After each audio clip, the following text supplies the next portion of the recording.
بیاین اتاق رو از این به این تبدیل کنیم.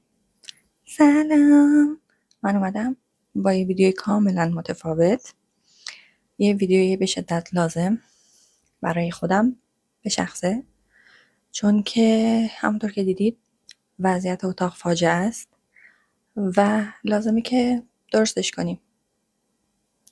کنم و واقعا در جهان هستی این آخرین کاریه که دارم میخواد انجام بدم، ولی به خاطر فضایی که درست کردم خودم الان اصلا اون حس پروداکتیو بودن، اون حس فعال بودن و کار کردن رو ندارم.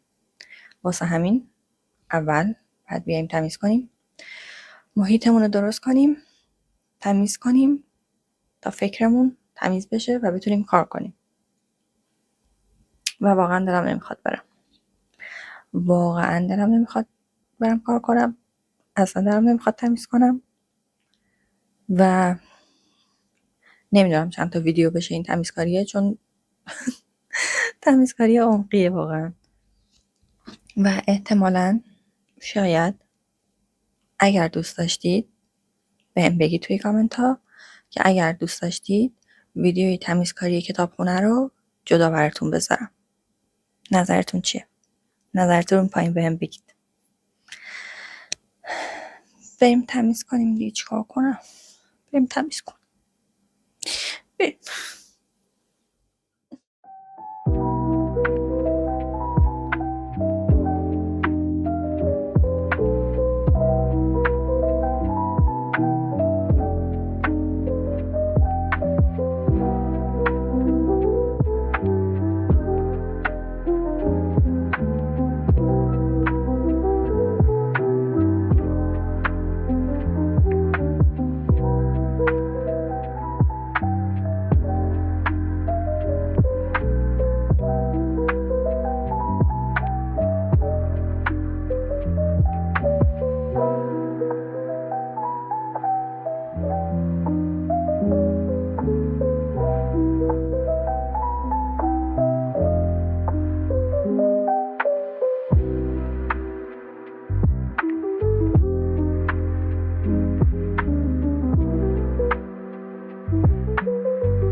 سلام، تمیزکاری تموم شد. اومدم بهتون بگم که تموم شد.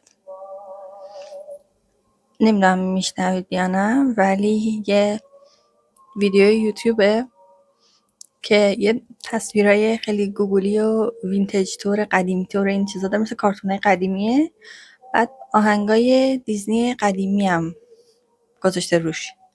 لینک چنلش رو براتون میذارم، برید اونجا ویدیوهاشو ببینید. برای درس خوندن و کتاب خوندن خیلی خوبن.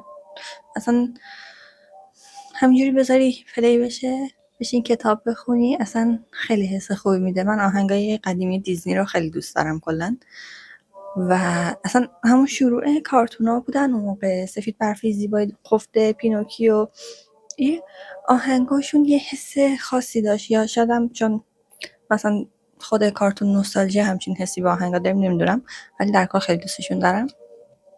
یه چیز دیگه هم میخوام بهتون بگم، فردا تولد عمه نگینه. این کیک تولد برای تو.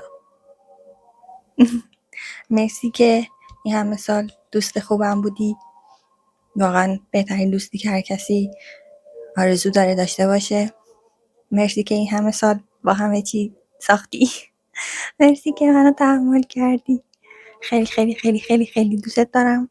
خیلی هم بر تنگ میشه و بی‌صبرانه منتظرم تا بیای و تولدتو با هم جشن بگیریم و کیک بخوریم. بهترین بخش تولد کیکشه قطعاً. و زودتر بیا با هم کیک بخوریم. کادوهاتم هم اینجا مونده، حیفه. مرسی از شما که ویدیوها رو میبینید، خیلی دوستتون دارم، خیلی خوشگلین شما. مرسی، بای بای.